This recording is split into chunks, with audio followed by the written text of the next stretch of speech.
This is your mom, Mrs. Smith, who's been admitted. She's got middle Alzheimer's disease. She's come into the facility. She's been wandering. She's still walking. She's quite challenged behaviorally, and she's come into the building.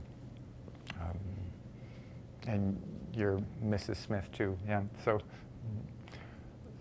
So we're at a care conference. It's the first care conference. Let's call you Ruth. Ruth, mom's just been admitted. We've just heard from the care aides about all the help that she's needing with her day-to-day care. She's got Alzheimer's disease. I've got some things that I want to talk to you about Alzheimer's disease. As you look around at the other people in the building, you can see that there are people who are farther along in the process than your mom. Mm-hmm. Yeah. My mom doesn't need a dementia unit. She doesn't really. I mean, she's way better than everybody else here. She absolutely is. She's in the middle stages of her dementia. It's important. Some things that you might not know is that Alzheimer's is a terminal disease. People actually die of their Alzheimer's disease, and they go through a very predictable progression of changes as they get ready to go. Your mom is in the middle stages of Alzheimer's. She's forgotten how to use the phone. She's forgotten how to balance her checkbook.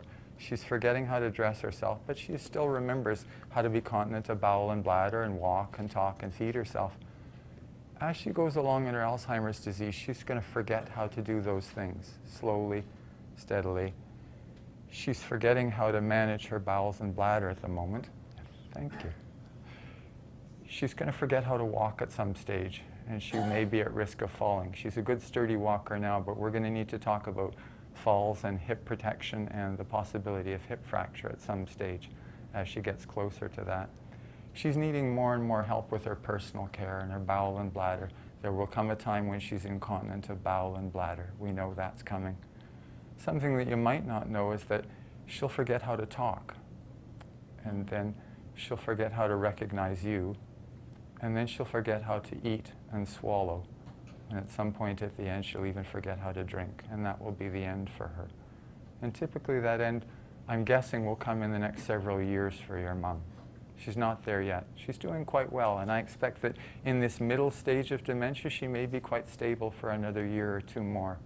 But these changes will come, and as you look around at some of the other people here, you'll see what that's going to look like. That's a lot to think about, because I had no idea. I wondered, what this would look like, because I couldn't picture someone dying of just not remembering their words and not remembering where they put their keys. So I appreciate you telling me that she can die from this, because nobody ever told me that before. Yeah. You've given me a lot to think about. So this is a conversation that I have with every single resident and family who comes through the door. It's important if something really big was to happen for your mom. If she was to have a big stroke or a heart attack or her heart was to stop, there are some people who would want us to try and do CPR, chest compressions, to try and circulate the blood, to use defibrillation, an electric shock through their heart to see if it would be possible to get their heart started again. To put a tube down their throat, intubation, and attach them to a ventilator, a life support machine to breathe for them. There are some people who would want us to try that, and there are some people who would never want that at all for themselves. What would your mother have wanted? Well, I mean, I watch Grey's Anatomy every week, and it always works. And I mean, the people even look better afterwards. So I would want my mom to have that, so she's even better after her CPR. Yeah. In my role as an emerge physician, which I've been doing for about 25 years, I've never yet seen someone over the age of 75 walk out of the hospital after a heart attack that we required defibrillation and intubation for. Really? The problem with a heart attack is that your brain is really sensitive to lack of oxygen. And when you've had a heart attack and it stops pumping for a while, we may, 20 minutes later, get your heart started again. But the problem is that in that 20 minutes, your brain has been completely without oxygen. And you usually come back comatose, not able to open your eyes, not able to think, not able to talk, not able to walk, not able to swallow, and your heart is going, but the rest of you is gone. No, my mom always said that if she couldn't tell stories, if she couldn't talk to her grandkids, then she didn't want to be kept alive. I don't want any of that for her. Okay, is there anybody else in the family who needs to think about this or talk about this? I'm hearing that you're pretty clear about this. How's the rest of the family? my sister doesn't really get it. I mean, she lives in California, and you know, she's trying to pretend that everything's the same, everything's okay. I mean, I've tried to get her to go onto the website and read about Alzheimer's disease, but I think she's kind of just pretending that nothing's changing. Typically, after 4 to 8 weeks here in the building, we try and do a multidisciplinary conference with the whole team and family to talk about how things are going.